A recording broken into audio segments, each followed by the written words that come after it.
एक मुलगा असतो, त्याला एका शेतकऱ्याच्या मुलीवर प्रेम होतं. डन.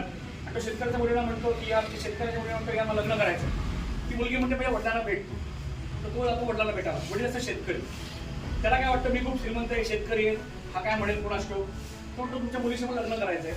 शेतकरी म्हणतो लग्न कर, पण एक छोटीशी एक्झाम आहे, छोटीशी एक्झाम द्यायला लागेल. काय एक्झाम आहे तर मॅच, तू शेतामध्ये उभं राहायचं, तुझ्या अंगावर मी 3 सोडणार रेडे. काय सोडणार? रेडे. आता जेव्हा शोरूमला येईल तुमच्या, तो रेड्यांची दाखवीन फोटो दाखवणार आहे तुम्हाला मी. आणि तो रेडा समोर आल्यानंतर तुला साईडला यायचंय आणि ती शेपूट धरून दाखवायची.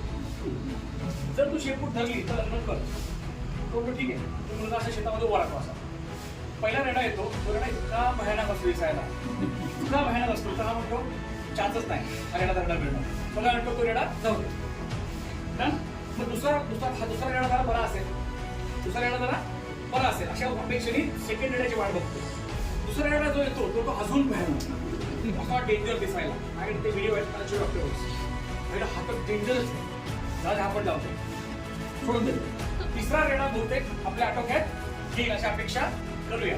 आणि तिसरा रेडा जेव्हा येतो एक बारकस वासू असतो, जाम खुश होतो. का खुश होतो?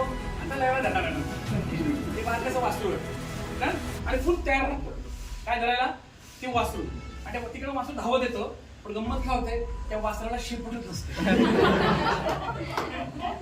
वासराला शेपूट नसते. So what is the moral of story? एकदा अपॉर्च्युनिटी आली की तीच घ्यायची, वाट बघायची, ती गेली दुसरी येणार नाही.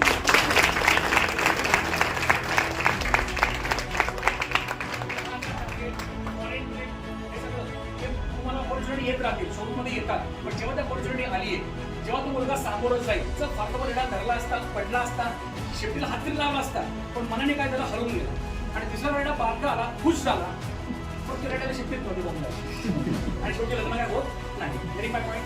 सो अपॉर्च्युनिटी नॉक्स युअर डोर ओनली वन्स. ठीक आहे, ग्रॅब इट. Sounds good?